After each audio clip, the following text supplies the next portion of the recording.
Hello. Good morning, Ted. Good morning, everybody. It is Tuesday, October 21st, 2025. I am Manila Chan. That over there is Ted Rall. Welcome to all the deprogrammers who have joined us from the raid. Hope you guys stick around. We have a fun show coming up for you here on the TMI Show, Ted Manila Information Show. But of course, we just go with TMI because if you've listened long enough, we really get into the TMI part very That's frequently. really true. Yeah.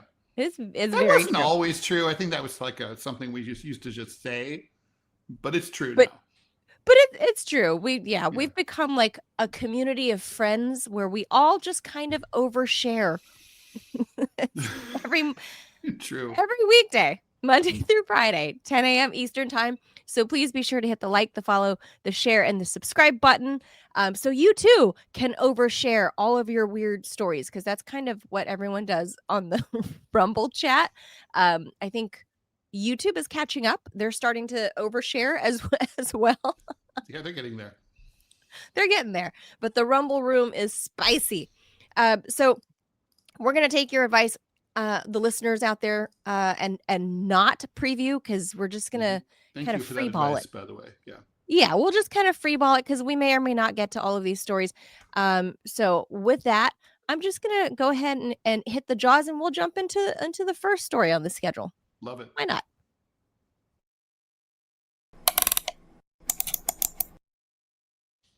All right. So this one is the story that I think will haunt the Trump administration forever, Ted, and the royal family. So this is like across the pond, all around the world, actually. So there are some new and chilling details that have emerged in the posthumous memoir of Virginia Giuffre. You guys all know she's the blonde woman who was probably the most prolific Jeffrey Epstein victim and accuser of Prince Andrew. And there's that really famous photo of her with Andrew. Yeah, with Prince Andrew when she was like 16 or 17, and Ghislaine Maxwell's in the background. So in this memoir that was released, she died in April. She unalived herself, because we're on YouTube. She unalived herself, allegedly. There's still no evidence of any of this, by the way, because I've got all kinds of tinfoil hat theories on this, Ted. Well, what do you mean? You think she's still alive? Don't know. Maybe she's disappeared. Yeah, she's right. disappeared. There's no body, no evidence, no funeral, no photos of anything. There's no medical examiner report. There's nothing. There's nothing. Her family just one day. First, she said she was gonna die from this horrible car wreck with a school bus in Australia, right? I scrubbed the interwebs. In Australia, there were no reports of a school bus almost in a fatal collision with a very famous woman in Melbourne. Okay, so all of that was suspicious. She shows up on social media with all these bruises and injuries in what looks like a hospital bed, and then she's very specific, and she says she has 4 days left to live, and that she's in renal failure and all kinds of weird stuff. But then she lives beyond the 4 days. It becomes 4 weeks, 4 months, and then suddenly her family's like, "Oh, Virginia died. But please leave us alone. No photos. No, please." Well, I mean, leave us alone is sort of a standard of course, sure, crisis management response to a death in the family. Yeah. But this is Virginia Giuffre, and all of these weird breadcrumbs leading up to her family being like, "Oh, she's dead," after she'd been saying like, I'm going through this ugly divorce with my husband of 20 years or whatever, the kids, and it's just all kinds of weird stuff. So you really have to, we don't have enough time to dig into it, but like I would advise you, Ted, I would advise everybody else to kind of look into her life the last year and how at least the way she presented it on social media. And there's all kinds of just weirdness around what was going on in her personal life. So I'll go with the narrative. Fine. Virginia Giuffre is deadzo. Fine. I haven't seen any evidence otherwise. That's all I'm saying. I haven't seen evidence that she's alive. I don't know that that's obvious. I don't have evidence that she's alive. I don't have evidence that she's dead. So she's like Schrodinger's cat. Well, no one has ever. I mean, I don't have any evidence that Mickey Mantle is dead, but I kind of think he is. Sure, you do. There's death records. There are death certificates. There's got to be. Like when my dad died, I have a death certificate. There's got to be a death certificate for Virginia Giuffre. It has to be. I don't know. We'll see. But anyway, and none of it's been produced. But anyway, so back to this memoir. So her posthumous memoir released presumably by her estate, by her family, by her husband. I don't know, because she never ended up getting the divorce. It never finalized.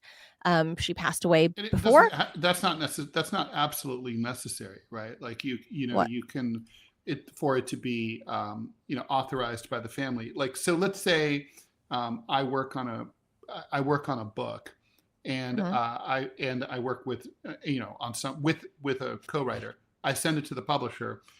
Now it's in the works. Okay. That's it. The publisher rolling. Has it. I've already signed the contract. They don't need to get any permission from anyone else. They already got the permission. It's off and running. Well, maybe. Presumably, we don't know what her process was, where she was at. But anyway, the book drops, or is dropping in the coming days. And it's called Nobody's Girl, a memoir of surviving abuse and fighting for justice. Now, Virginia describes how in 2002, when she was 18, so I guess this is of legal consenting age, at least in the United States, but in 2002, she was 18. She says she was taken to Epstein's private island, the U.S. Virgin Islands, obviously, and handed off to an unnamed, quote, well-known prime minister. What followed, in her words, was, quote, more violence than I had ever endured. She claimed the man choked her until she passed out, delighted in her terror, and left her, quote, bleeding from my mouth, vagina, and anus. The battered survivor says that she the attack, she woke up during the attack, and to the depths of cruelty here, and marked this as her breaking point between her and Epstein.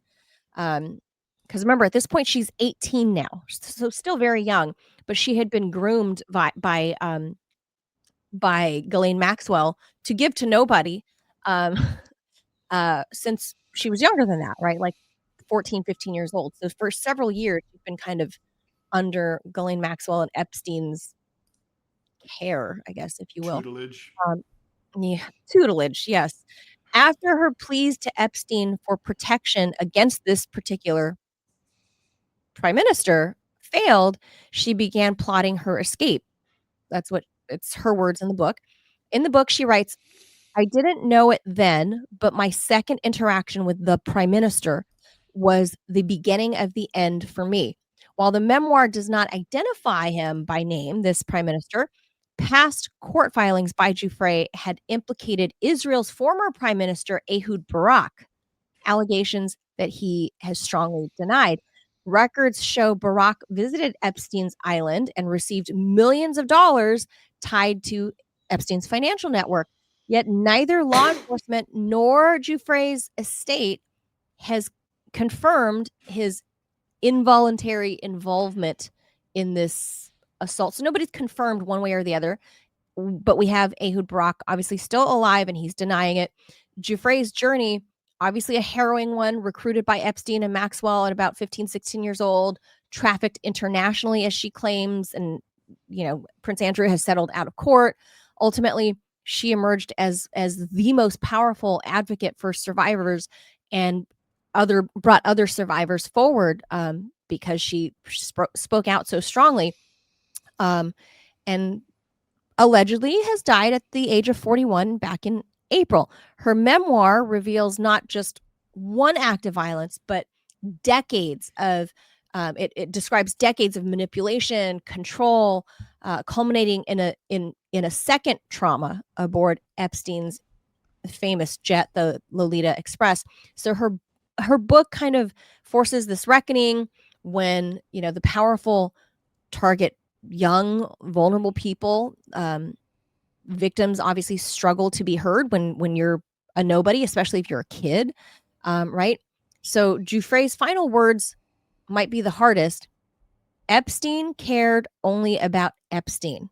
The full memoir drops next week, promising to reignite global focus on Epstein's network and the lives shattered in its wake. So, obviously, Ted, we've seen outside of the Manhattan courtroom, right? Dozens of Epstein alleged survivors who were trafficked to nobody. Pam Bondi had the files and names on her desk, and then they just vanished. They might be at the Mar-a-Lago bathroom. They might be in Joe Biden's glove box. They could be anywhere. It could be anywhere. Kash Patel is on it. Virginia Giuffre, her memoir, brings up Ehud Barak. And there are more details to this, and I would advise people to like dig into this. But Ehud Barak got a lot of money from Jeffrey Epstein's, financial business, whatever that business was. So did the American businessman, what's his name, that runs is it like American Apparel? Big American Apparel brand, not the brand American Apparel, but he runs like, what is it, Victoria's Secret? Is that? Anyway, Jeffrey Epstein somehow tied to all these people, and Ehud Barak being one of them, and Virginia Giuffre making this claim posthumously that Ehud Barak beat the daylights out of her and left her bleeding from all orifices. All orifices. It's disgusting when you're thinking about, this is an 18-year-old girl. I don't care that it's legal age, consenting age, or whatever. It's still an 18-year-old, a high school senior is 18 years old. Okay, so this is TMI, right? But I mean, so what do you, first of all, do you find her account credible? We can't question her because she's no longer with us. Do you think this is true? A, and if so, do you believe Barak is the prime minister in question? I think the timelines align. The allegations, legal allegations that she brought against him, within those timeframes, that aligns. And if we could see the flight logs and who is a guest aboard the Lolita Express, and if match up the timeframes, then I think there's reason to believe her. I think while I've been a staunch hater of the #MeToo movement, when it comes to Virginia Giuffre, this is case by case, right? Like, that's why I don't believe in Me Too, but I do believe in women case by case, on a case by case scenario. And in her case, well, I don't think anyone credible. should believe all women. I think people should listen to all women. And then, yes. And we've listened to her. She's been very credible. So, yeah, I guess the question is, there's the general, so there, yeah, there's so many, I mean, it's an onion, right? I mean, there's so many layers to unpeel. First is the question is she even a victim at all? Then it's like, if she is a victim, what exactly happened to her? Then there's the question of, if these things happened to her, what were they exactly? And then there's the question of, who did those things? And then there's the question of, is there any way to hold those people accountable? And I suspect that we don't get to that last peel of the onion ever. Well, because she's gone, R.I.P., right? I know Robbie has thoughts about this because he's chatting in the background. Robbie, what do you think? I'm with Virginia on this. I don't know about all the other women. I don't know about all their personal cases. A couple of them I've heard, but Virginia's case in particular, everything she has said seems to be spot on. Prince Andrew right now, just this weekend, lost all of his royal titles. He's no longer Duke. He's no longer nothing. His ex-wife, Fergie, is standing by him. Strangely, I don't know, but now over at the Parliament, they are talking about opening an investigation into Andrew. So this is now out of King Charles's hands. And in England, you are not innocent until proven guilty. You So are yeah, not. so this is out of the royal family's hands. This is out of the palace's hands. If Parliament opens this, this could, I don't know that they will, because this could actually implicate a lot of very powerful people who are still alive, including Ehud Barak, and it's going to be names, tied to Israel and Mossad, and it's just going to open. It's a can of worms. I don't think they're actually going to do it. They're If just the kicking House of around the idea. Representatives ever opens up again. Well, I think that's one of the reasons why the government shut down. It's because Thomas Massey, he's able to force him. He's got enough votes to force the release of the Epstein files. It's also why that lady from the new Congress lady isn't being sworn in, the Democrat. Yeah. Because she's the 218th vote necessary. She is. And so it's every single Democrat, and I think it's like 15 to 20 Republicans. I don't remember exactly off the top of my head. Thomas Massey is one leading the charge on this thing. So now Trump, in a true America First Trumpian style, is now trying to primary Thomas Massey using super PAC money from the Jewish lobby to take out Thomas Massey in Kentucky. So if it's not true, then just release the files. I mean, Pam Bondi said she had them before she lost them. I mean, obviously they might be in Joe Biden's glove box. Let me play super devil's advocate here, because you guys know I agree with you on this. But let's just say, for the sake of argument, that that inside the files is basically the following information. The only predator here was Epstein. He didn't share. He kept all the he kept all the treats and the morsels for himself, and that there's all the names of his buddies, and so Trump and others are concerned that if they release the names of those buddies, that it's going to unnecessarily ruin their lives. Even though they didn't do anything wrong. It's like it's not illegal to be friends with a sexual predator, and especially if you don't know what they're doing. So what if there's like this list of 30 guys who are like sweet, adorable, perfect, law-abiding, never double parking, never park in front of the hydrant, always tip 25% guys, but they happened to go to the wrong parties, proclivity. And now they're going to spend the rest of their lives being followed by like the New York Post, and they just don't want that. Well, maybe they should pick better friends then. That's not a good answer. Well, sure it is. Look, you lay down with dogs, you get up with fleas. So this is the risk that you run. Okay, this is hold the on. risk that you run. But the thing is, I get the damage control. I'm not saying it is a good answer, but that's how the world works. And that's why Trump doesn't want to release it, is because it's not that they're innocent is the problem. Okay. I think that's their innocence isn't the problem. And right now, Andrew is like the one name brand that's been taken down. He's been the one sacrificial lamb, right? And it's especially because the queen is no more. She's gone. She's passed away. She can no longer protect him. And Charles is like, take little bro, adios amigo. Like, don't implicate me. Take him. So if you want a real answer, then what the issue would be is that the list would be released. The first thing you have to do is give Ghislaine Maxwell not only a pardon but a formal apology, because you put her in jail for not committing any crimes at all. So she's as innocent and as pure as the wind-driven snow. So that's the first thing that you have to do.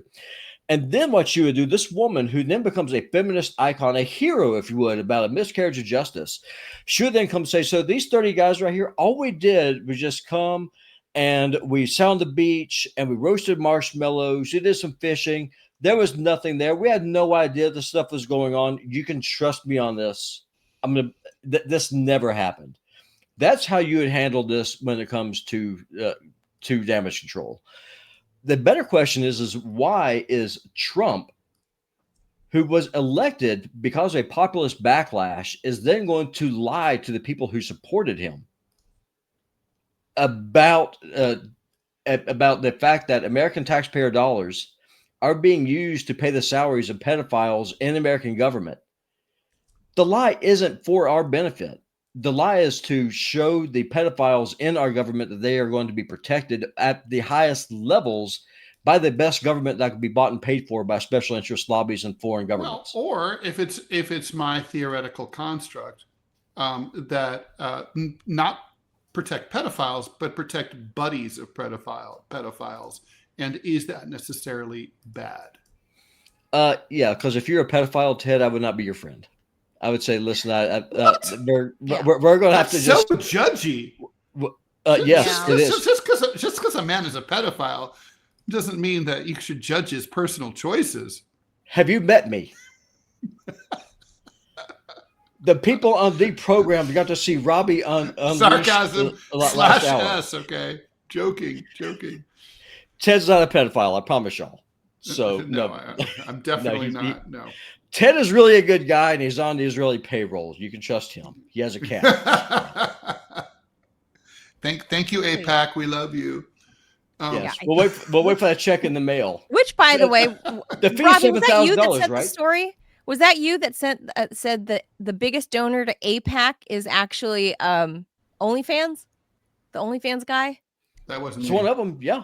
Oh, it was Ted. By the way, you guys didn't answer when I sent that crazy story from the Washington Post about that child predator ring that basically looks out for disturbed trans kids and encourages them to commit suicide and to harm themselves on video.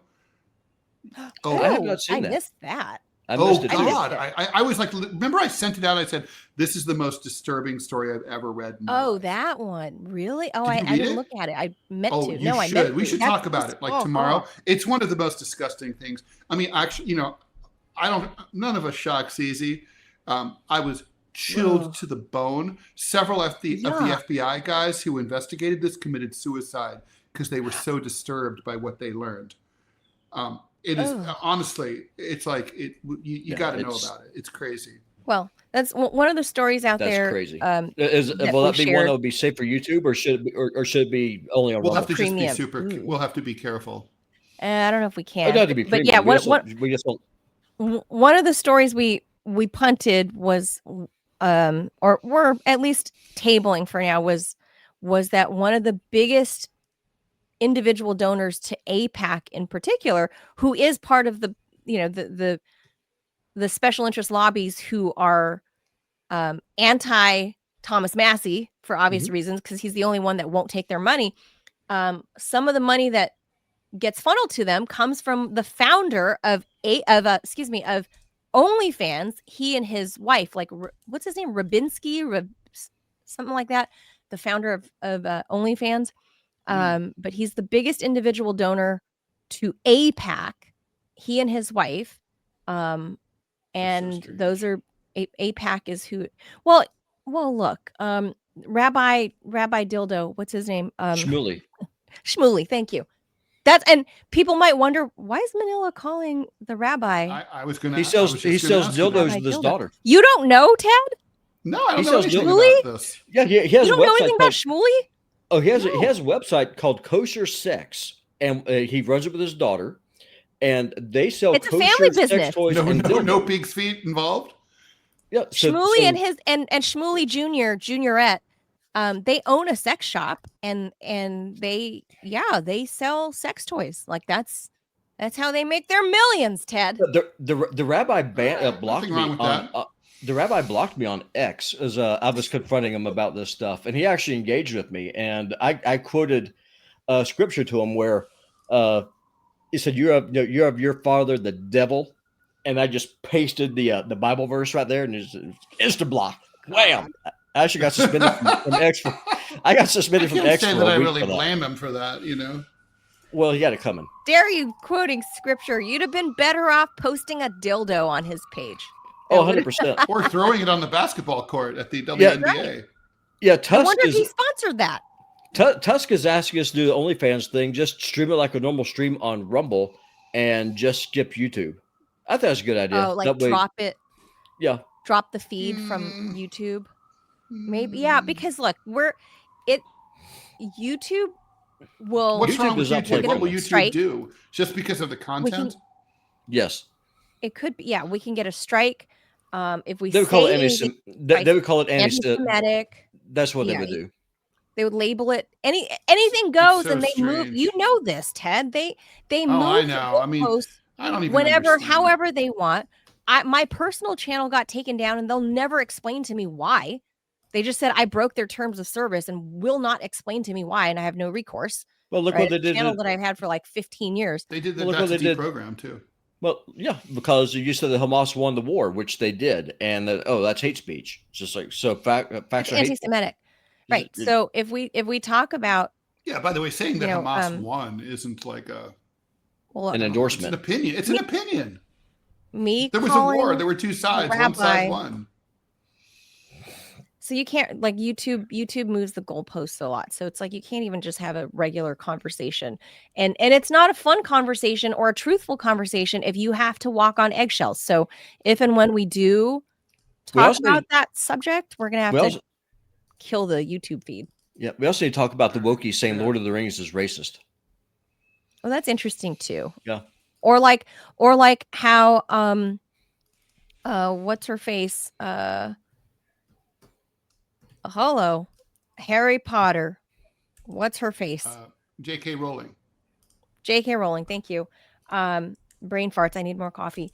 Yes. All the all the trans and whatever, they hate her, and all the American liberals are now like, and they hate Harry Potter, and they're really pissed off about Keira Knightley signing on to be like on the new TV show. I think HBO's running it now, or writing, I don't know, something based on Harry Potter as a TV show. And they're pissed off about that right now. So it's just there's all kinds of stuff coming out of the deviant back. Okay. I'm not calling it this, YouTube. I'm just telling the audience what it was called when I was in college, way back in the old days, Ted, before we had computers and laptops and iPads, when we went to college with a pencil and a notebook. That's true. Little blue book. It was true. It's true. So way back in the analog days when I went to college, I minored in psychology, and back then it was called, I took a particular class that was called deviant psychology. And mind you, this is like 25 years ago, right? Deviant, and there was a subsection, deviant sexual psychology. And some of it, and I'm sure in the garage somewhere, I still have this book from, 25, 30 years ago that shows what we would have back then, we were referring to them as a tranny man. You would not call them tranny in the textbook. Not in the textbook, but we would have said in class, like, but it was not meant like hatefully back then, right? We're talking 25 years ago. So that was married to a woman, and they stayed married and whatever. And there was a whole video about it. So he would that was mean a they were cross-dresser. lesbians? Yeah, I guess. So yeah. So the husband never cut off his junk. He enjoyed dressing as a woman and stayed married to the wife, and they had 3 or 4 kids. So he was just a transvestite.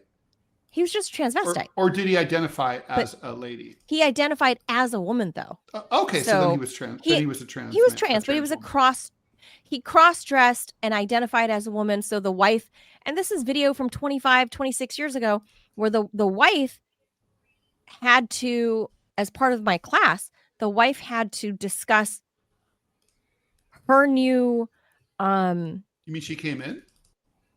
No. In the video that was showed about this couple, she had to explain. She explained how she had to kind of adjust how she identified. Yeah, that's interesting. Herself, right? So that because she still loved her husband, who became her wife. Correct. So she then started. Did she start to identify as bi or as a lesbian? Well, at that point, at that juncture, she wasn't there yet, because this is them talking. Or maybe you just sort of. Maybe I think what really happens is, in a situation like that, and you decide you're going to be with this person, I don't think you spend a lot of time, thinking, well, now I'm a blah, blah, blah. I think you're just sort of like, this is my situation. I'm sticking with my spouse, and forever, for better or for worse, and this is for better or for worse, and that's it, right? I mean, I think you're just sort of like, I'm into Bob, and if Bob is now Bobina, and that's exactly what fine. I remember the wife saying. That the wife was saying, I love Bob. Bob and I have been together for 25 years, and I'm not going to ditch Bob just because Bob likes to wear dresses and makeup. Right? Yes, but he didn't change. He's just a dude wearing a dress. He's still a guy, and he still has. There's no change. So the sex is still the same, right? Presumably. Right. So the sex, right? All that's the same. Or it can be. Bob Let's just put it likes. That way. Bob just likes to shop with Susan in her, when they go to Sears or whatever. That could cause some bonding. Like, let's go to the lingerie section together. Right. So there's this that. would look good on me. That was all stuff 25, 27 years ago that was considered deviant sexual psychology. And that is all mainstreamed. The whole point of me bringing this up, and then we'll move on to our main topic. The whole point of me bringing this up is fast forward to today, where all of this is mainstreamed. It's no longer taboo to not only talk about dildos, but throw them out at basketball games onto the court, to be a rabbi and actually sell and market these things with your daughter, with your child. Like, just nothing. Society, look how much society has changed in a quarter century, in 25 years. Oh, it's crazy. It has changed that, like, it's degenerated. Right. I would say in that 25 years, how much it's moved. The trans thing is has evolved so much faster than other previous emancipation movements. If you think about it, that are based on identity politics. I mean, women agitated for suffrage for well over 100 years.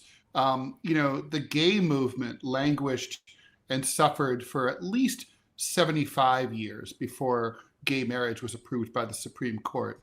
The trans thing, and of course the fight against slavery and indentured servitude, that was hundreds of years. This is much faster, and there's nothing wrong with that, but it's causing some social and political shocks, I think, because it's suddenly like, not everyone got the memo. Hi, Robbie. You can send me the memo you want. I'm gonna put it right in the trash. I will never accept it. Well, I think if we do an episode about that, like the trans stuff, the pedophile, like the super taboo, that's going to be one we're going to have to, like, as soon as we start that topic, we'll have to cut off the YouTube feed. Well, and for those of you on YouTube, we're not talking about killing the YouTube. We'll do a premium. We'll just do a premium. We're not talking about killing the YouTube channel. It's just, I would just be able to just end the stream there. Yeah. Yeah, just drop the feed.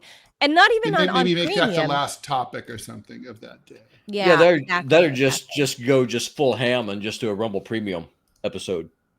That could be but fun. Then not enough people will get to see it. But anyway, okay, so we'll if they want to see it, then if they want to see it, all I have to do is for $5 a month, they could become a channel subscriber here on Rumble and support the show. Oh, that's right.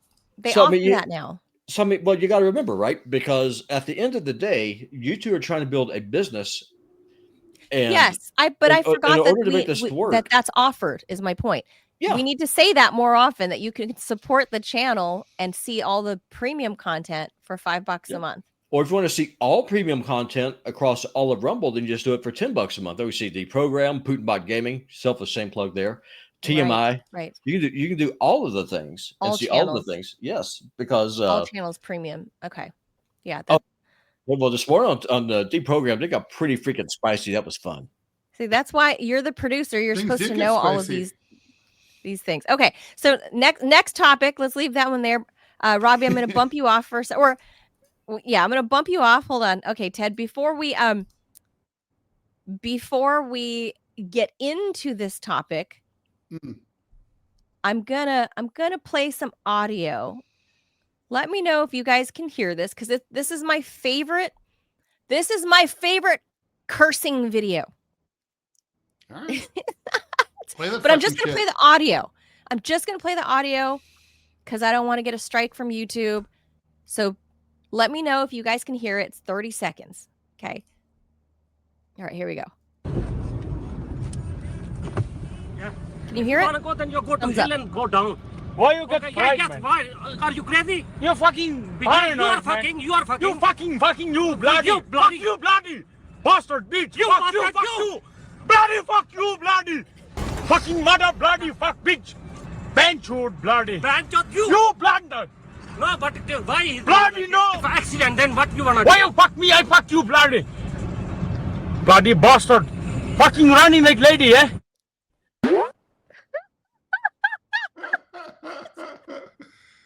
Clearly Indian.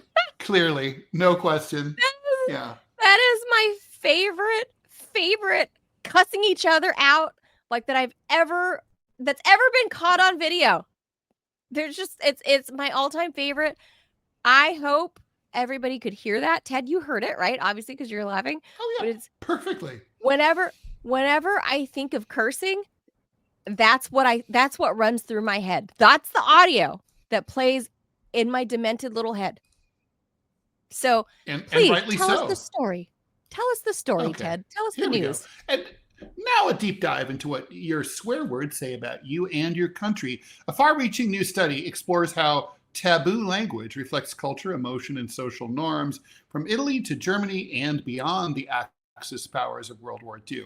Last year, a research team led by psychology professor Simone Sulpizio at Italy's University of Milano-Bicocca launched a massive survey of everyday profanity across 17 countries in 13 languages. What they found challenges what we thought we knew about swearing.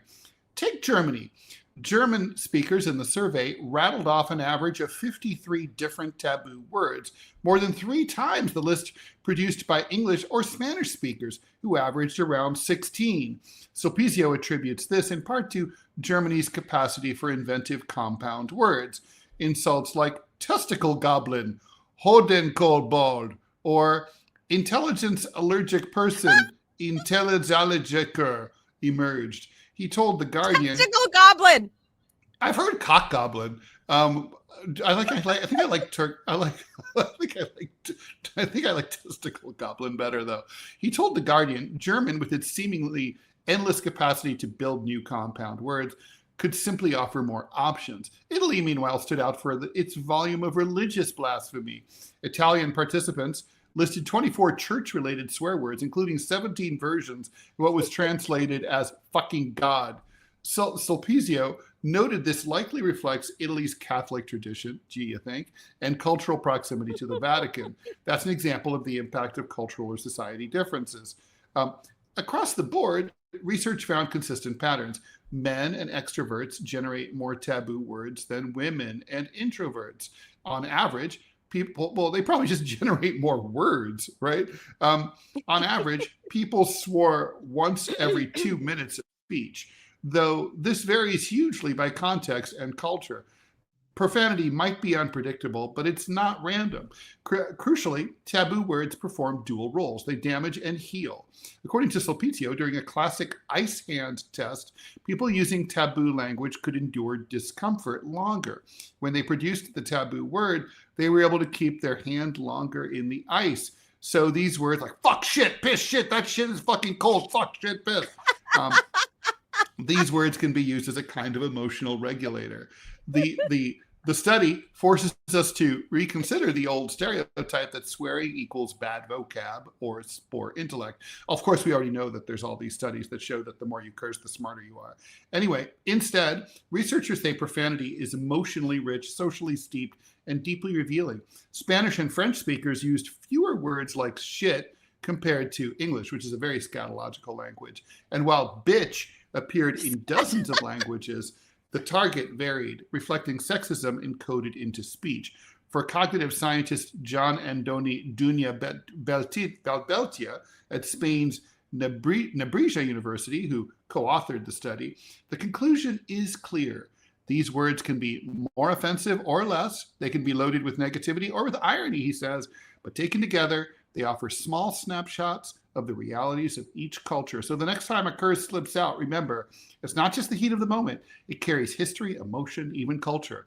In the word of the researchers, Your swear words are less a mirror of ignorance and more of a window into how you think, feel, and maybe how your society lives. I love this story. I believe in its thesis. Me too. I think it's the completely whole true. ice bucket challenge thing, I think that's true. Because, like, I know when I got, like, all my tattoos, there were, like, some people go in pissed drunk, but then you end up bleeding more, right? So I would go in au natural, get my tattoos, and I'm in my head, I'm going, motherfucker. I'm cursing, like, under my. What do you mean, au natural? I'm not going to let that go. This is the TMI show. So you were naked to get your tattoos? No, I mean, like, natural, no drugs, no alcohol. Because when you no say numbing, that's what au natural, that's what that means. I know, but I'm saying Sober. this in the actual, purely pure, sober. But what helped me? I went with a friend in my brain, platonic friend, cursing. Female. She got her belly button pierced. She experienced an orgasm from the piercing. I asked the guy. Okay, so there was no cursing there. I asked the artist, and he said that's not. It's not unheard of. Well, I think people curse when they are doing that too. So yeah, I mean, obviously. Yeah. Like, damn. And although it would be very strange, a lot of blasphemy, Ted, during. It'd be very strange to have your partner come and be like, piss, shut, shit, fuck, goddamn. You're like, there are people. Am I not doing it right? What do you know? What's there are those weird people, like you said, about like the English language being very scatological. We're really into shit, and you know that there's a lot of people in English that sexual deviancy world that I studied. English is, of course, a Germanic language with a lot of French influence, thanks to the Norman conquest in 1066, and so it has some of the soft curves of a Romance language, but it also has a lot of fricatives, so yeah, thus the fuck, shit, piss, crap, all that stuff. There's also, and this topic doesn't even get into obscene gestures. So, like in Central Asia, they don't give you the middle finger; it's the pinky finger, and people go like this, like what? That's the finger in Central in the stand countries, like in the Kazakhstan, Uzbekistan. Yeah, usually often deployed to the militia, who are the police. Yeah, it's like totally like they literally like honk their horns. Don't the British do like the two finger, like something like, I don't know. I don't know. That's vaguely it's a two finger thing. It's like a two finger, like up. And of course, there's the Italian thing, right? Like that. Right. And then you could do like from Friends. You can do the Joey from Friends. Yeah, that one I don't even understand. Like, what is it like? Under the chin. Because like I don't know. This I understand is like fuck you, but like yeah. But what's this? It was like the under the chin. I rub my chin in your general direction. Like fuck you, like fuck off. I think is what that means. I got into it with a lady on the street yesterday.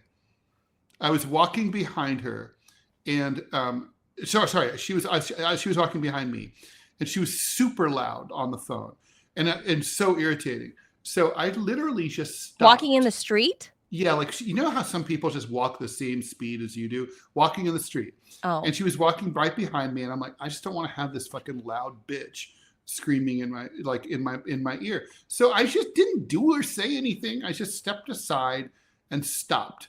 And she goes, "What? What's wrong? What'd I do?" And I'm like, "You're too fucking loud." And then she's like, "Fuck you." And I'm like, "Eat shit." And we got into it. I'm like, well, I'm the bad person. I'm not trying to start anything. I'm just like trying to like avoid her, right? Like what? Like, well, her first response to you is like profanity laden comment, like right. Right. So of then course, fine, obviously, she I'm going to deserves tell her it. to Like, fuck off. Obviously, if you just stepped to the side and like looked at her, and she was I like, just "What the fuck literally, are you looking at?" I just looked at her to see like what was, to make sure I wasn't Why? going to be like walked over or something, right? Just to get out of the way of the flow of pedestrian traffic. But this is like so New York for the first thing out of her mouth to look back at you and be like, "What the fuck you looking at?" Like, Yeah, exactly. I was like, this is like when I was 15 or no, actually I must have been like 12 or 13. I was walking in the old Hills and Dales shopping center. It is no more, in Kettering, Ohio. And there was this like redneck and his girlfriend who was wearing like a really tight top, and she had huge breasts, like just massive, no bra, things are sticking right out, like full pencil. And of course, I'm like 13 years old, and I'm like, ugh. And the guy's like, "What are you looking at?" And even then, I had the presence to say, I said, "You know damn well what I'm looking at, and you want me to look at it." And then I ran away. oh, look, this I Like, love. come on, you don't go out dressed like that. Oh, I can't believe people are Obviously. staring at my girlfriend. Oh, really? She's wearing Daisy Dukes. I mean, give me a break. Obviously. It was the 70s too, so like far more unusual than tops. now. Very tube toppy era. That's when the girls started coming out. But anyway, I love these like studies into language, and like the whole article, you guys can go read it yourselves. It's published on The Guardian. But I love the study of linguistics, right? And like this is that. Like, and it's Totally. looking into that. And it tells you so much about the culture. And like the Germans, I never would have thought, Ted, that the Germans would have more foul language than, say, like us really annoying Americans, especially New Yorkers. I would not, like, they had more, they dropped, not the F-bomb in particular, but they dropped bad words more than double the amount that Americans do. That's a lot. That does not surprise me. I mean, really? Yeah, it's not because I thought of the whole compound word thing, right? I didn't think that. I just thought culturally they were. But that did make sense once they mentioned that. No, to me, it's just like, it makes perfect sense because the Germans, I mean, first of all, English comes from German, right? Yeah. They're OG. So, maybe it just boils down to that. But also, Germans are very like aggressive people. So of course it would strike me. I bet like I'd be really curious to know how like where Japanese ranks and all. Oh, with language? I bet it doesn't. They don't have that many curse words. Huh. I don't know. I mean, I'd have to look into the study, but the article is all I saw, and I thought, oh, Ted's gonna love this story. Ted's gonna love it. So you know me well. No, when I was a Japanese, when I worked at a Japanese bank, I had a Japanese American English dictionary for obvious reasons, and I was constantly looking for curse words, and I had to like make up, like find things. Like I was very excited when I found the word for bloody excrement, which is called ketsuben, and I was like, there's a word for that. Yeah, for bloody shit. It's ketsuben, ketsuben, and like the. So like, yeah, I would tell my boss like, this client is total ketsuben, and he'd laugh. Yeah, I would like to see within the Asian languages, because if they studied like European languages, Western languages, like I'm sure they had to look into some Asian. Like, and I also think you have to. You have to, and I feel like there would be fewer curse words in like Nordic languages, like the Finnish or the Swedes. Really? I feel like they'd be less. Do you think they're just super polite? Yeah, maybe I'd probably agree that that's probably true. I bet Chinese is very rich in bad words. In bad words, because they're an agricultural society, and so people who have like an earthy culture are going to be more likely to make references to like pig fucking and all sorts of, you know what I mean? Like they're going to talk about like animal and secretions. Maybe we'll see if we can get our hands on this actual study and, you know, we should invite one of like the the good Italian researchers. professor. Let's bring her in. Oh no, it's a he. Oh, even better. His name's Simon, they but make her smart according to the study. I would love to talk if he talk like this. like Super Mario. My head, anytime I hear like Italian professor, Italian whatever, in my head, that's what they sound like. It's a spicy meatball. It's a large pizza. I've been to Italy. You know, Italians are listening to us, are cursing at us right now. I know. Yeah, but I've heard Giorgia Meloni speak like in person, and when she's very good and guarded about reining in her like stereotype Italian accent. But I've heard her go off script when people were like pelting her with questions at CPAC. And more, it sounds more like this, you know, like it becomes more melodic as she gets unscripted. When she's on her talking points, it's very reined in. It's very like just some kind of vague My mom European could really control accent. herself. She had a very thick French accent, though, like really cliched. It was really pretty. The French accents are really pretty because they're you know, like coming from a woman, not so much from a dude, but more from a woman. I think they're like melodic. I agree with that too. It's more. There's more sex appeal. By the way, there's breaking news that Warner Brothers Discovery is already seeking a sale, and you know who is under the Warner Brothers Discovery umbrella? CNN. Remember, they just separated the entities like a couple months ago, right? Mm-hmm. And yeah, and like MSNBC did the same thing. They just like separated the media entities. Well, now Warner Brothers Discovery with CNN in tow, they're also in the HBO umbrella. They're announcing there's another sale. So I don't know. It's going for scrap, Ted. I think that's what's happening. I think it's going to the junkyard. I don't know what's going to happen. I don't know if Larry Ellison is going to buy more stuff because he's buying it for pennies on the dollar, I bet.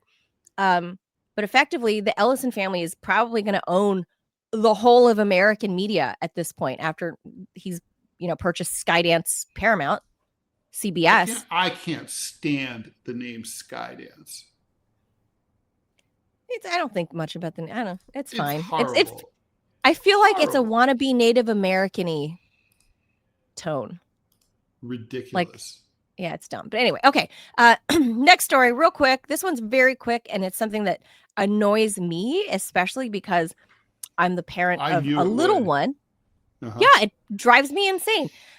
So new food allergies in the U.S. have dropped 36% over the past 10 years, according to a study published yesterday in Pediatrics. The drop follows a 2015 landmark trial on peanuts and shifting national guidance on early introduction to food allergens. Researchers analyzed electronic health records for roughly 125,000 children from 48 pediatric practices across the U.S. They looked at cohorts of children ages 0 to 3, so basically from birth to preschool, before and after a 2015 trial found feeding peanut products to babies cut their allergy risk by over 80%. So 80% was the cut baseline. Guidance was then updated later that year to encourage early introduction of peanuts to high-risk children. Today, parents are encouraged to introduce peanuts and 8 other common allergens to children as early as 4 months old, regardless of risk level. By 2020, an estimated 57,000 fewer children developed food allergies alongside the evolving recommendations, according to the study, as pediatric practices slowly update their guidance to parents. So again, obviously, because I have a small child, you would not believe, Ted, like when he started preschool, the fucking laundry list of like do's and don'ts if you want to celebrate your kid's birthday, if you want to have a party. Like, what happened to the fucking old days where your parents could just bring cupcakes to school and, like the last 30 minutes of class, the teacher allows you to have a birthday party with your classmates for 30 minutes and everyone eats cupcakes and then the bell rings and everyone goes running out high on sugar, right? Now it's like, oh, you got to look at the peanut allergies. Oh, some might have the soy allergy. Some might have dairy allergies. You got to look out. You just can't you can't have any fun. You can't have anything anywhere because there's this weird phenomenon of suddenly everybody claiming they're gluten intolerant. Everybody's freaking peanut intolerant or allergic.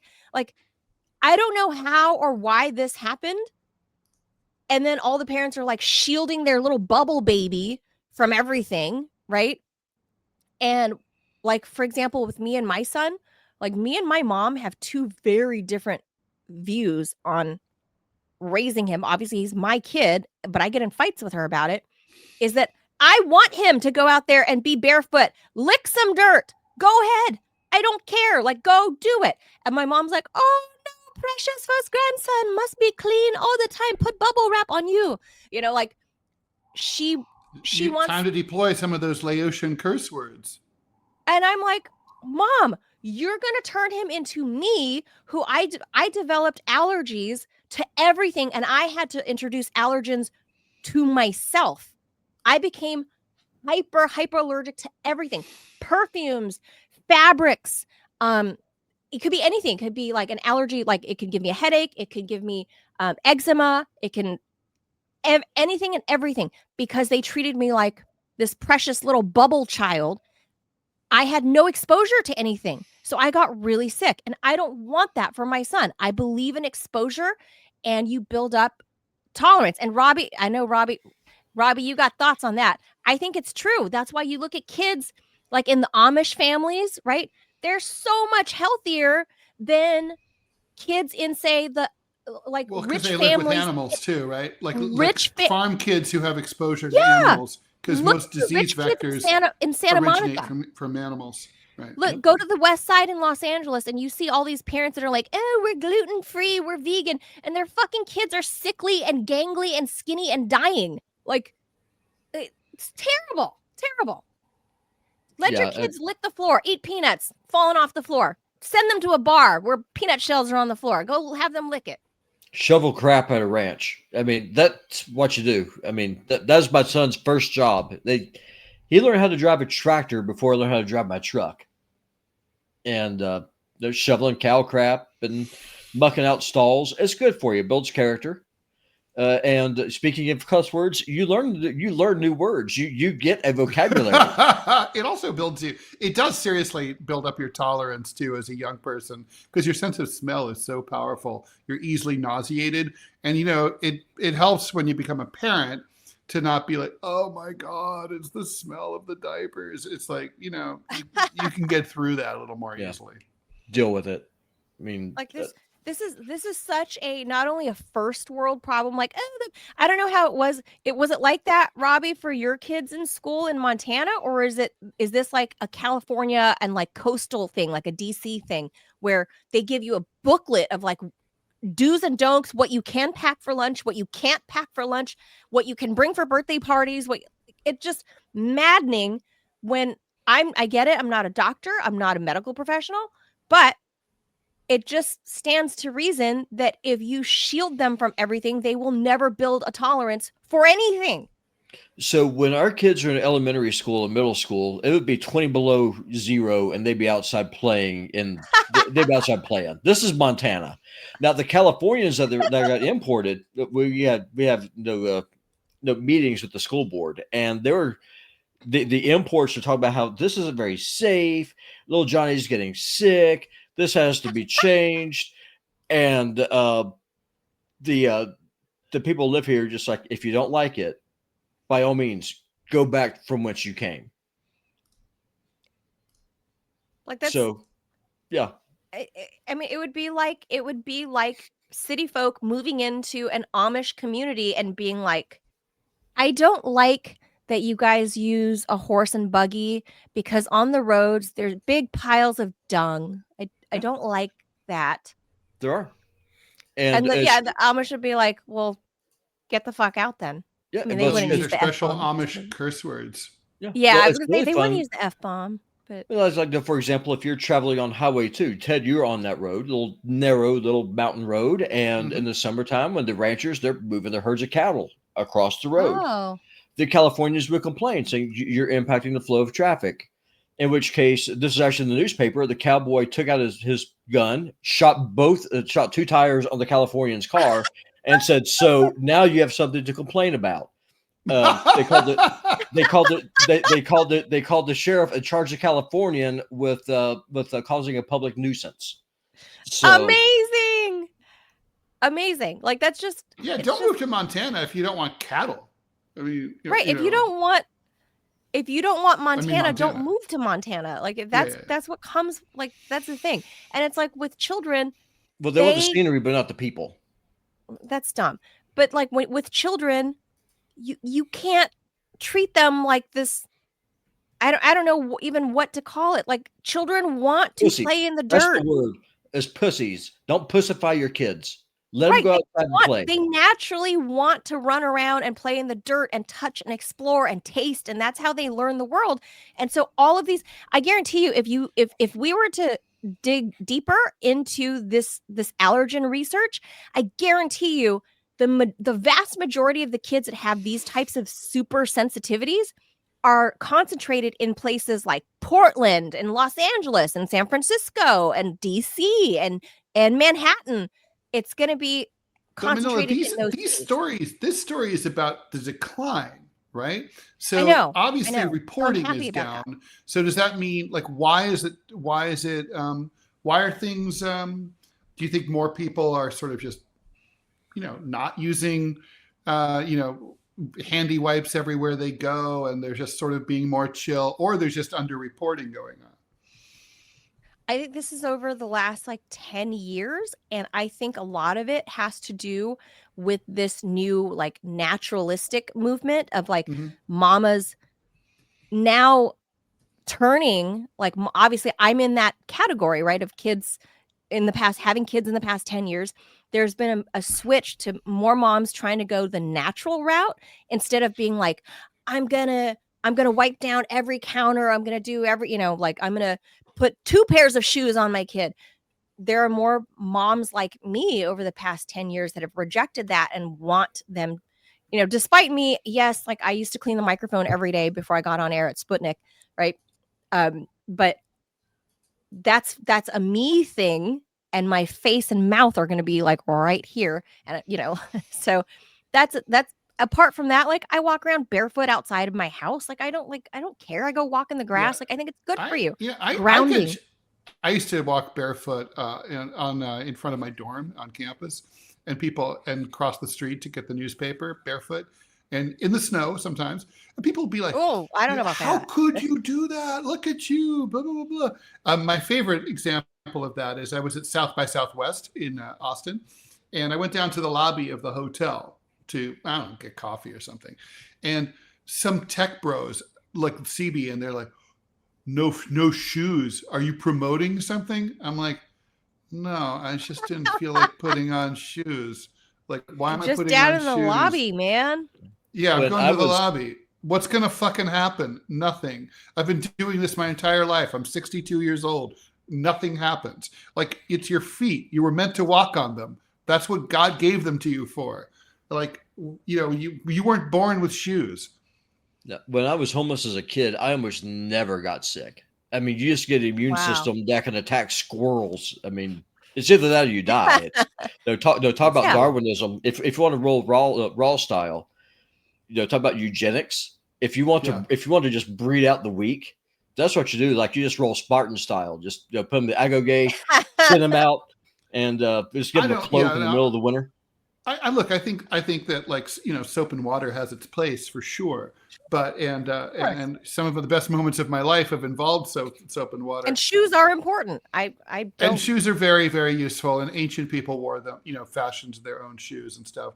But and it's very interesting. If you guys ever watched that show, that reality show, Naked and Afraid, like no. So basically, the plot is they take two people who don't know each other, usually a man and a woman. They're naked. They're dropped off in the middle of nowhere, like in Africa. Is it a or dating someplace. show?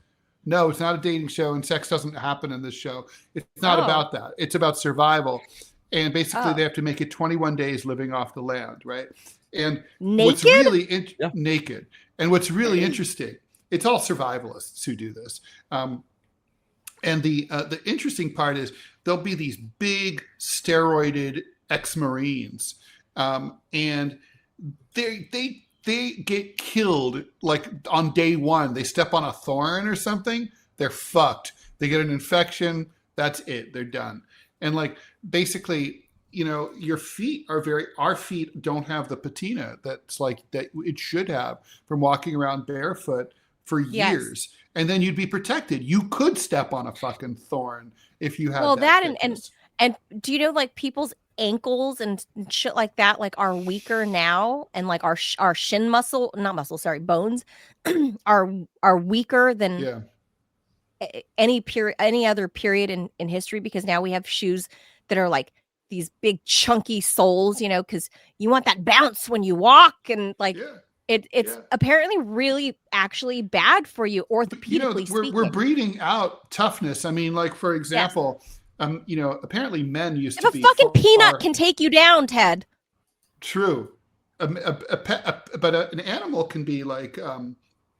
Like men used to be a lot hairier, and there's a whole theory that like there's less testosterone in Western men in particular, because like they're like more testosterone-y guys tend to be more aggressive, so they end up in prison or being executed in higher numbers, and therefore they're removed from society. They're removed from the dating and reproduction pool, and those who are allowed to reproduce are the calmer, less testosterone-y, less aggressive, less hairy guys. It's about the warrior gene, right? Interesting. Mm-hmm. Yeah. I would like to see that. So look, there's a fine line between like there's something with your male testosterone that when it converts, it becomes like something tase. I forget. So if you have a lot of body hair, like it's an indicator of high testosterone, but you start losing your head hair, but you get a lot of body hair. So there's like two kinds. Your body converts something. I forget what it's called, but I would like to see a survey of men in prison to see if they are neck down hairy, like hairy arms, because my very uncommon. Well, I'm sure this is like the Mongolian gene, but like my mom's side, her dad, my grandpa, my maternal grandfather, his side of the family, hairy AF, like the hairiest Asians you're ever gonna meet. His arms, like I remember, I used to comb his arm hairs, but he was balding up here. He's like Armenian. Yeah, he was like I used to pet my grandpa's arm hairs. I had an Armenian girlfriend who she was furry everywhere. And I do mean testosterone everywhere. in that handsome lady. Even on her breasts, it was like, Oh. Yeah. Hairy breasts? She had hairy breasts. It's like she had like a fur kind of. Like peach fuzz or like like hair? longer than peach fuzz and black. Really? Mm-hmm. But it was soft like peach fuzz. A little coarser than that. It's not gruff like men's. No, no, wasn't gruff. It was actually, I have to admit, it was kind of pleasant. Weird. I've never seen that. Yeah. But yeah, anyway, so my grandfather you're not a was carpenter. I would hope you wouldn't see that. Man. So like I've never seen that. And I was in gym class, from like 6th grade to 12th grade. So I was never deeply noticed concerned in gym class when I was like 13, 14, and my classmates had like bush and I didn't have shit. And I remember talking to my dad, and I was like, "So," and he's like, "Us Ralls, we're late bloomers. Don't worry, it'll happen." Well, there you go. But that's what it is. The testosterone. Anyway, we're deviating off, but I think really the 10-year study qualifies for women like me, because as you know, a lot of people are starting late and women are having children later, and in my cohort, I would say a lot of us are like yogi types, right? It's like a very fashionable thing, right? Like even in California, all the coastal cities. So even if we were to measure just the coastal children, there was a return to going natural in California, being barefoot, going for hikes, eating all natural foods, whole foods, like that whole thing. It's a thing in California. So we were also the idiots that started the whole gluten-free, peanuts, whatever. But then there was like a backlash to that, I would say, in the last 10 years, and everyone started being like, oh, I want to eat whole foods, natural foods, foods that aren't processed. And therefore those women are introducing their children, like I did with my son, introducing them to these types of foods. So I hope that trend continues and we get away from all of the fucking hormones that you're pumping into your children by giving them packaged foods. Like I hope that women start getting married and start having kids a lot younger than what they have been. I think that will do such a big thing. That'll be more likely to happen if if the disparity of wealth is addressed. If it's more affordable for when people. I agree. Life's tough for young people. It is, and they're putting off marriage because they don't think they can afford it. Last health topic. We got to do one last health topic, and then we're out of here because we're a new national survey has uncovered a worrying reality. Most Americans are living with at least one major risk factor for cardiovascular, kidney, or metabolic disease. Doctors call it an overlapping epidemic hiding in plain sight. According to new findings released this week, about 90% of American adults have at least one of 5 key risk factors for what experts are now calling CKM syndrome, cardiovascular kidney metabolic syndrome. That's a relatively new term linking 3 interconnected conditions: heart disease, kidney disease, and metabolic disorders like obesity and diabetes. Researchers say this syndromic approach recognizes that these diseases share common roots: poor diet, excess weight, high blood pressure, high blood sugar, and high cholesterol, and they often reinforce one another.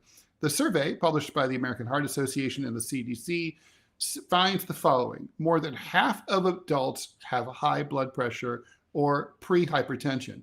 Nearly 40% are obese. Nearly 1 in 8 adults already shows reduced kidney function, and roughly 1 in 3 has either pre-diabetes or diabetes. The overlap is what alarms experts the most. CKM syndrome is now becoming the dominant pattern of chronic disease in the U.S., driving millions of hospitalizations, heart attacks, strokes, and kidney failures every year. But don't worry, Republicans have a health care plan or they have a plan for a plan, or the concept of a plan, or maybe no plan. Dr. Chiadi Numeli, who chairs the American Heart Association Committee on CKM Health, says the goal is early detection, not just waiting for full-blown disease. He compared it to catching the smoke before the fire. Researchers stress that simple interventions make a huge difference: cutting sodium, increasing fiber and plant-based foods, getting regular exercise, and routine screening for blood pressure, glucose, and kidney function. Yet many Americans aren't aware that they're at risk because early stages of CKM cause almost no symptoms. The findings also show striking disparities. Black and Hispanic adults have higher rates of obesity, hypertension, and diabetes, while lower income and rural populations face the steepest barriers to preventative care. Health leaders say the report underscores the need for team-based cross-specialty treatment, cardiologists, nephrologists, and endocrinologists working together, and stronger public health campaigns that treat these conditions as one unified threat. The takeaway, experts say, is sobering but empowering. Heart, kidney, and metabolic health are deeply connected, meaning small changes in one area can ripple across all 3. In short, protect one system and you're helping to protect them all. Manila, Ted. Like, what is wrong with Westerners? The Eastern medicine has said this for 2,500 years, maybe 3,000 years. We've known that everything is interconnected, and now it's like, everything's holistic. America's got a study. Well, think about how we have separate insurance for dentistry and eye care, right? I mean, why? I mean, if you have you have an infection, it can get into your eye. It's not like your eye is segregated from the rest of your body. If you have gum issues, that's a huge vector for disease that can affect you in all sorts of other ways. Again, dentistry shouldn't be covered separately. We need this is one of the reasons that we need Medicare for all. We need a national healthcare system, and it's for a reason that everyone always thinks about it'll be more affordable. And that's true. But what we really need is a national medical database so that all of your medical records are in one place. As things currently stand, if this happened to me, I was in Washington, D.C., I got sick, I went to urgent care, they gave me meds, they diagnosed me, I had x-rays. Those records sit in the urgent care in Washington. I live in New York. My New York doctors are never going to see that. I switch, let's say my medical insurance stops, I go to Mount Sinai. Let's say they stop doing Mount Sinai. So I switch to another system. All my records sit in the Mount Sinai portal. They never make it over to NYU, right? And so on. And so, like everybody, I have medical records scattered all over the place in different cities, in different offices in the same city. My dentist doesn't talk to my ophthalmologist, doesn't talk to my GP ever, right? The hernia doctor I only saw the hernia doctor that one time, never to be seen again. It's like, so that's ridiculous. There's all of this stuff should be in one place. Let's say that you're like on vacation in Colorado and like you pass out. The EMS people should be able to pull up and see. The medical records should be yours and not. They should literally be able to find them, even if it's just from your ID or maybe facial recognition. And people are like, the way we have like a FICO score. I don't believe in medical privacy. I don't think no one should be ashamed of being HIV positive. You didn't do anything wrong. It's just a fucking disease. And and no one should be ashamed of having an STI. Again, it's just a fucking disease. And it's like there should be, and if you don't have a health insurance industry that's going to hold it against you for having insurance, the point is everything. This is not something that there's no reason for HEPA. It shouldn't be private. It's like it should be. We need a national healthcare system. Well, look, just like everyone else in the world has. I would say I always thought the same thing about healthcare or your health records, because it was very annoying, right? Even before all of this shit was digitized. I mean, I became an adult. You have to before all fax this them shit. still. Have your doctor fax them. You have to go chase down whatever, right? From this doctor to that doctor, to take that a time facility. portal back to 1986 to get a fax So it was machine. like just fucking awful. I always thought that we should, and I thought this when I worked in the car industry because I was running people's credit, right? Like, I can see your FICO score. I can see your experience score. I can see your TransUnion score. I can see why. Like, I could see that you had your credit checked at 3 other dealerships before you came to mine. Why is that not possible for the health system, right? Like, because that is your health record. It should go with you. It doesn't belong to NYU Langone. It doesn't belong to DC, Sibley in DC, right? It belongs to Ted Rall. Like, it should go with you, like your FICO score, right? Like, so anyone that needs to pull it up can see it. Honestly, it should be international. I mean, when I was in the hospital in Rome. If I'm in Budapest, they should be able to pull that up. Why not? I wish there was like some universal way. And I think Robbie says they're working towards that because obviously he works in medical records. He would know. But to this particular topic of like this, I think it's so silly. And this is me speaking as an Asian woman, like, oh, CKM, like the American Heart Association, like, hello, Eastern holistic medicine has only known about the connections to all of these systems, these different body systems. They are all interconnected, but Western medicine treats all of these systems as independent of one another. And that's just not the case. In Eastern philosophy medicine, we know that there are things that are interconnected in how your heart and your kidneys work with one another, and the pulmonary system works with this, and like all your different meridian lines. That's been a known thing for thousands of years in Eastern medicine. it's so cute that the American Heart Association is finally getting around to this 2,000 years later. Congratulations. So all of this boils down to why, like, at least in my Eastern culture, we believe a lot of it, you can be healed by food. You can be healed by what you put into your body in the first place. And now they're saying, oh, obviously all 90% of Americans are obese. 90. So this is the whole thing. Western culture looking at everything as autonomous, independent systems when that's not true. The food is the source of life. That is the source of your allergies. That is the source of everything. It's also the source of death if you eat in the United States. That's right. That's exactly right. So my whole thing is like our medical system is completely fucked up, and everybody is going to be like 9 out of 10 of us are going to be on fucking life support and too obese to, they're going to have to get a crane to lift you out of your apartment. Like, because our food system is fucked. We're poisoning everybody. And apparently this is the end result. Trump and RFK don't seem to have been serious about doing anything about this. No, RFK is doing something about it. Trump's just eating his what's he doing besides the vaccines and stuff? He's taking food coloring, like food dyes and shit out of food. He's making like Coca-Cola is even dropping. They're going back to natural sugar. That's a step in the right direction. Okay, I think right. RFK Jr. is actually the most prolific HHS secretary. In 9 months, I think he's been the most prolific HHS secretary that we've ever had in the span of since 1945 that we've started Robbie's having right. these people. He's not doing anything about preservatives, and that's the big problem. He's 9 months into office. Give these people a chance. Like, this is moving in the right direction. You can't do everything all at once, right? Like, this is we live in a linear timeline, and there's only so many. The dude's literally in charge of. I love it when the people say that. How many employees does he control? Tens of thousands, right? And they're moving towards this direction. To me, that is more than anybody fucking else before. If I had 10,000 people working for me, all sorts of shit would be happening. That's what you think until you work in the federal government, Ted. I have an inside to know how you get fucked working in the federal government. I can tell you because it's just not, the federal government does not work the way. Despite their reputation for lightning quick efficiency?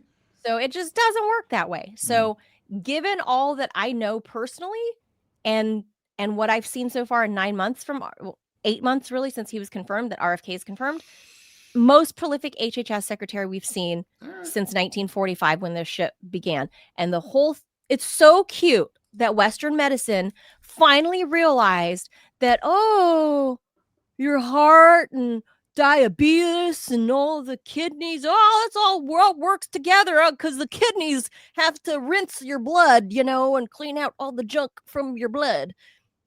Oh, it's so cute. I'm not even an MD and I knew that. It's the whole function of your kidneys. Hello? The nephrologist. Hello? Can somebody talk to like Xi Jinping and ask him to have some like Eastern herbalist doctors on call for American doctors, like, please, because obviously America needs help. We're 2,000 years behind. That's all I'm saying. I think it's cute. Let's leave that there. So, all right. That's it. That's my rant. We've done like health stuff today because why not? But yeah, I think. Thank you for the donation, Sir Bikes a Lot. A suggestion for tomorrow's show: what if the Venezuela war isn't for oil, but for importing cocaine into the USA? Afghanistan was about opium trade. Check it out. Drugs as weapons against. Check out. I guess it's a book. Drugs as Weapons Against Us by John Potash. Huh. Okay. That's an interesting. I don't know. All I'll say about Venezuela is, prior to this, the Trump administration was all China, the threat, China balloon. And that was all Biden administration too. China, Chinese spy balloon, China. And then out of nowhere, he's like, Venezuela's a drug lord country. What? Okay. Oh, did we do any ads? Were we supposed to do one? Yeah, sorry. We did. Or no? I don't know. We did? Do we have to do it? Oh, okay. All right. So we can leave it. All right. So that'll do it for us. We'll see what's cracking tomorrow, but the Venezuela stuff I think is there's we'll talk about Venezuela. It's important. A topic for sure. We'll talk about it. Thank you for the donation. Thank you guys for tuning in. We'll be back mañana. Thank you. Adios amigos. Happy Tuesday. It's only Tuesday. Bye.